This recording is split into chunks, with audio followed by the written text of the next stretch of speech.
कुछ रास्ते सिर्फ मंजिल तक नहीं जाते, वो रास्ते आपको ऐसे मोड़ पर छोड़ देते हैं जहां से वापसी का कोई रास्ता नहीं होता।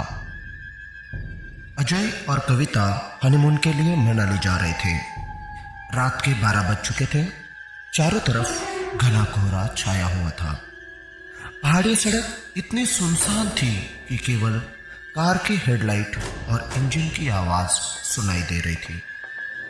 कविता ने घबराकर कहा, अजय, क्या हमें होटल रुक जाना चाहिए था?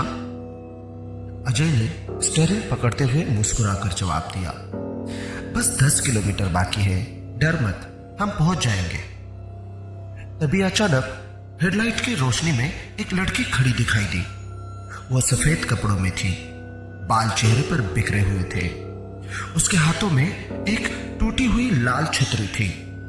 अजय ने कार रोकी और पूछा, अरे मोहतरमा, इस वक्त जंगल में आप अकेले क्या कर रही हैं?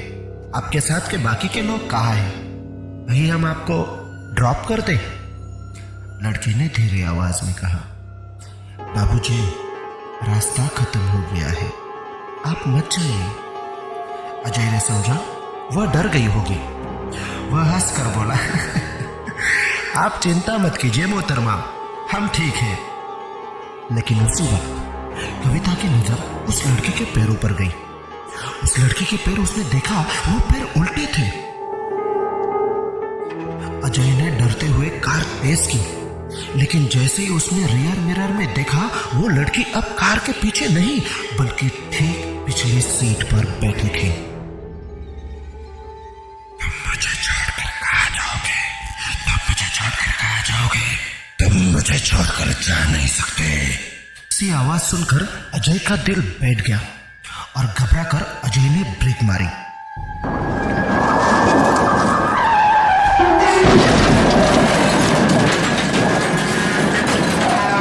गाड़ी फिसलती हुई सड़क किनारे एक पुरानी जर्जर हवेली के सामने रुक गई।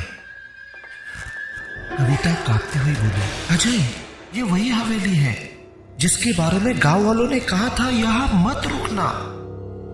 हवेली से झूलते दरवाजों की चरमराहट आ रही थी। अंदर एक पुराना बोर्ड लटका था। लिखा था, मौत का मोड़, यहां से कोई वापस नहीं लौटा। अचानक हवेली के अंदर से उसी लड़के की आवाज आई, अब तुम यही रहोगे, अब तुम यही रहोगे। अपने आप बंद हो गया।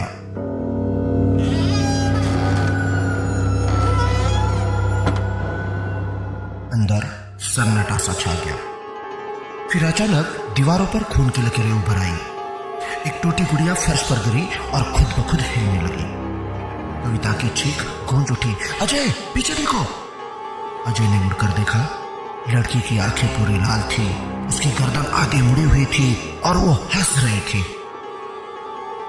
तुमने मेरी चेतावनी नहीं मानी, अब तुम्हारी बारी है। कहते हैं उस रात के बाद अजय और कविता को किसी ने नहीं देखा, लेकिन आज भी उस मोड़ पर सफेद कपड़ों में लड़की दिखाई देती है। और कुछ लोगों ने दावा किया है कि कार के अंदर से मदद की चीखें आज भी उस रास्तों पे सुनाई देती है।